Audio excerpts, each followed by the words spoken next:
My friend Isabella had called me one evening before dinner. She was sobbing, and she told me that she and her husband Enrique were getting divorced. He had moved out of the house earlier that day, and Isabella was distraught. I called my husband, who was on a business trip to Chicago, and he agreed that I should go stay with Isabella for a few days to help her during this difficult time. I packed a small suitcase and got right into the car.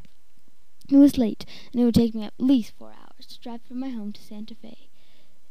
Isabella was expecting me to arrive around midnight.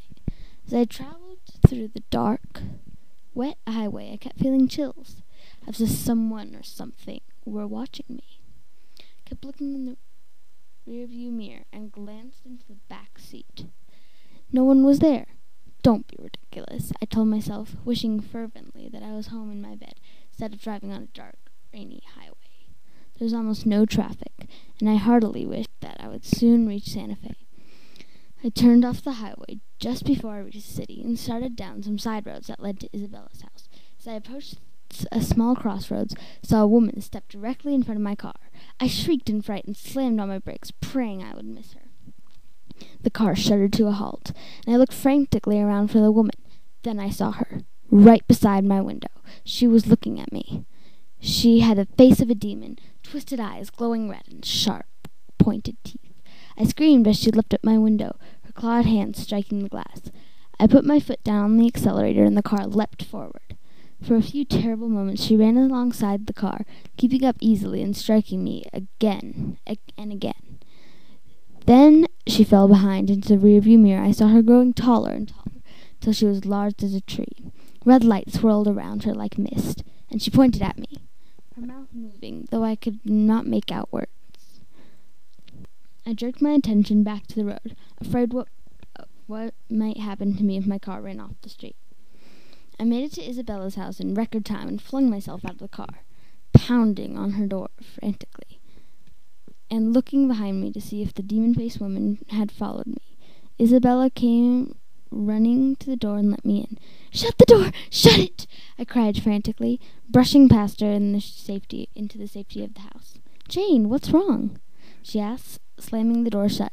She grabbed my hand and led me into the living room. I sank on the couch and started sobbing in fear and reaction. After several minutes, I managed to gasp out my story. Isabella gasped and said, "Are you sure there were crossroads when you saw her?" I nodded, puzzled by her question. "It must have been La Malhora," Isabella said, wringing her hands. "The bad hour?" I asked. "This is bad, Jane. Very bad," Isabella cried. "La Malhora only appears at crossroads when someone is going to die." Ordinarily, I would have laughed at the superstition, but the appearance of the demon-faced woman had shaken me. Isabella got me a cup of hot cocoa and brought my luggage into the car and sent me to bed. She was so concerned for me that she didn't once mention the divorce or Enrique. I felt much better the next morning, but I could not shake the feeling of dread that grew within me all day. Neither of us mentioned La Malhora, but we were both thinking of her when I told Isabella that I wanted to go home. Isabella insisted on accompanying me. I flatly refused to drive after dark. I was afraid I would see the demon woman again when I passed the crossroads. We left the next morning, and we hadn't been home more than 20 minutes when a police car pulled into my driveway. I knew at once what it meant, and so did Isabella.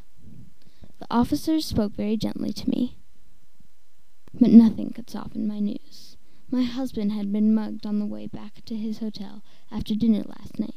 His body had not been found until this morning. He had been shot in the head and was killed instantly.